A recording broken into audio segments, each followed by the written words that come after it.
Hey all you cool cats and kittens out there, my name is Townsend with the Group Real Estate here in Steamboat Train, Colorado, and welcome back to another video. Today's video, we're going to dive deep into what could be here shortly, per some news articles and some hype, hubla, whatever you want to call it, out there about a possible railway system from the Front Range up to some small mountain towns such as Winter Park and Steamboat Springs Resort.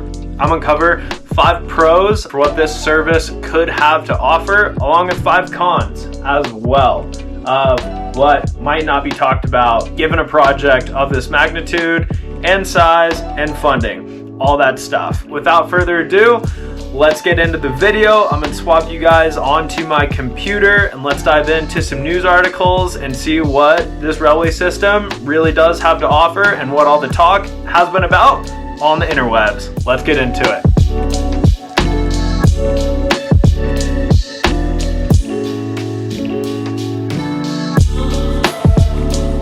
Before getting into this video, I do want to give credit to the 4 places where I've seen articles regarding this railway system. Those 4 have been Powder Magazine, 9 News here in Colorado, the Denver Gazette, along with Steamboat Pilot here where I live in my town. Now that we have that out of the way, let's dive into some articles. And I don't know about you guys, but I want to hear about the good news first and the bad news second. So without further ado, let's get into the 5 pros that we have about this potential project coming up here in our state. So, getting into Powder Magazine's article, State of Colorado exploring steamboat ski train. Woot woot, all aboard. So, I've read all of these articles, and first things first of getting into it, currently CDOT is already spending $5 million to study the rail line as well as statewide transit connectivity such as the Bustang system on I-70 and how it can grow in the future. For those of you that don't know, the Bustang system is a public bus that you can take from Denver up here into the mountains. That's a public transportation system that is already in place. For this video, I'm not going to make you guys wait for it. I have them listed out here, so let's just immediately hop into my top 5 pros for what this project could have moving forward. I think for this project, as far as reducing our carbon footprint with vehicles, given being able to pack so many more passengers on a train, could be a huge benefit for our state. Moving on to number 2, there would be a lot less worry of the road conditions coming up to mountain towns, especially in the winter. Everyone does the best to make sure our roads are maintained and plowed, but given the snowstorms we do have coming in and out of these valleys and the mountains, it's really hard for everything to be perfect 100% of the time. Given how much snow and ice we do have and what accumulates over the winter season, one way or another, you're going to have wrecks and people who may not be super comfortable with these driving conditions coming into the mountains to experience what these little towns have to offer, be it good or bad. I think as far as hopping on a train, not worrying about road conditions and just sitting down, riding, that is a huge pro. Third one is going to be this railway system has a possibility of being much more economic than buses full of people. Plain and simple, you can put many more people on a train than you can even 3-4 buses coming into the mountains. So that's a huge plus for me of getting more people off the road onto a train safely to their destination. That's a huge win in my book.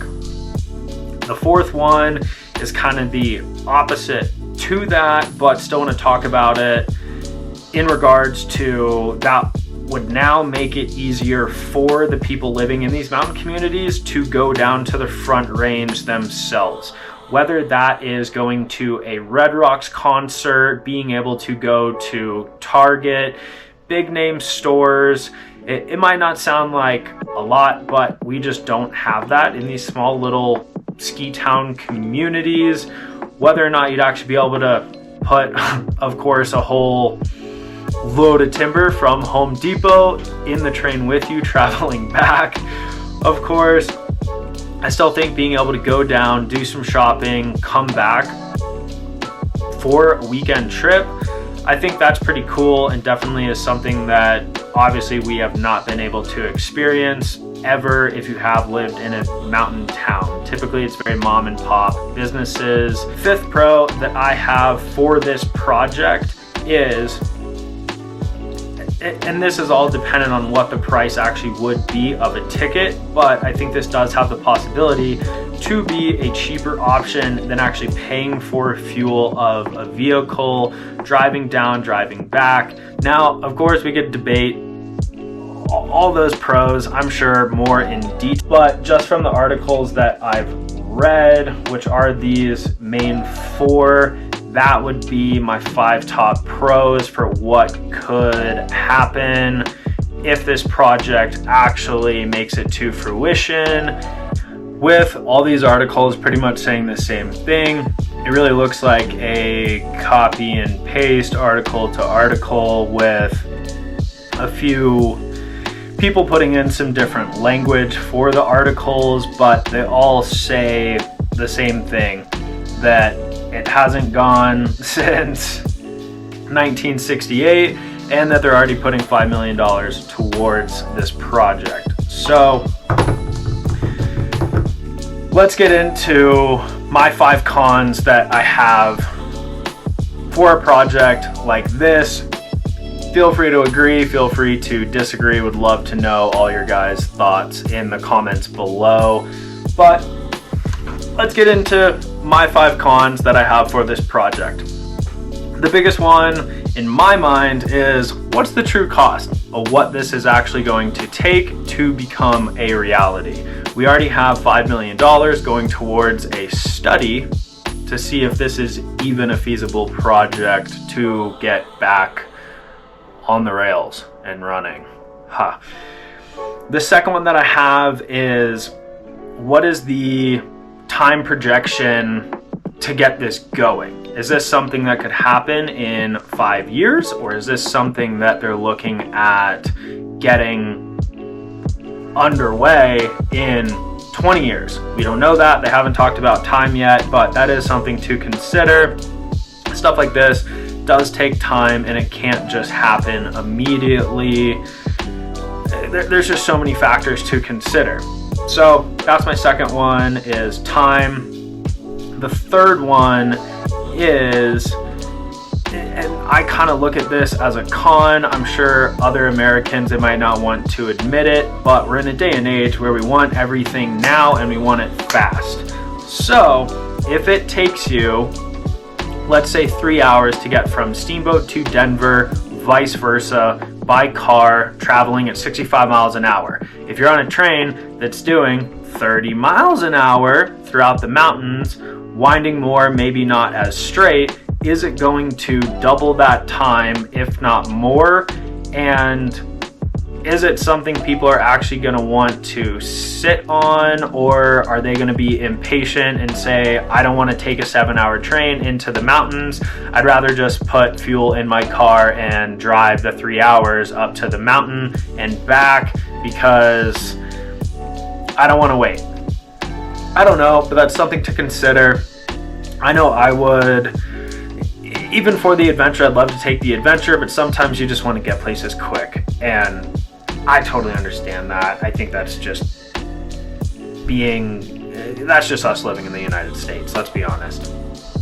The fourth con that I have, which maybe not everyone would agree with, but these mountain communities, for the most part, are very isolated communities and are very small, and for the most part are very safe.